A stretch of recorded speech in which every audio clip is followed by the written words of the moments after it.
మన చుట్టూ love fail అయిన వాళ్ళు చాలామందే కనిపిస్తారు. కొందరు జీవితాన్ని సరిగా నిర్మించుకుంటే మరికొందరు కూల్చేసుకుంటారు. అయితే ఆ బాధ నుంచి బయటపడటం ఆ వ్యక్తికి కొంచెం కష్టమే. అకస్మాత్తుగా ఆ వ్యక్తి జీవితం పూర్తిగా మారిపోతుంది. మనతో ఈరోజు ఉన్న వ్యక్తి రేపటి నుంచి కనిపించదు, మాట్లాడదు అంటే చాలా బాధతో ఉంటాం. కానీ మనల్ని చిన్నప్పటి నుంచి పెంచిన అమ్మా నాన్న, మనతో ఆడుకున్న అక్క చెల్లి, అన్నాదమ్ముల గురించి కూడా ఆలోచించాలి.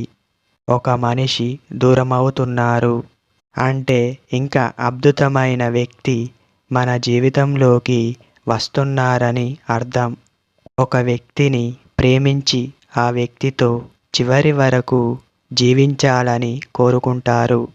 ఆఖరికి ఇద్దరు విడిపోతే తప్పుడు వ్యక్తిని ప్రేమించానన్న బాధ కలుగుతుంది. ఇలాంటి కొన్ని ఘటనలు చాలా బాధాకరమైనవి.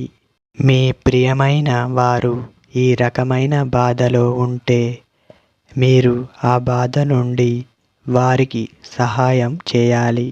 మీ మాజీ ప్రేమికుడు మీకు ఇచ్చిన వస్తువులను ఉంచుకోవద్దు. వాటిని చూస్తుంటే పాత జ్ఞాపకాలు గుర్తుకొస్తాయి. మీ లక్ష్యం ఏమిటనే దానిపై దృష్టి పెట్టండి. అబ్బాయిలకు ఒక అలవాటు ఉంటుంది. విడిపోతారు కానీ తాగుడులో పడతారు. అలాంటి వారు ఒక విషయం గుర్తుంచుకోవాలి. నిన్ను విడిచిపెట్టిన ఆమె సంతోషంగా ఉంటుంది.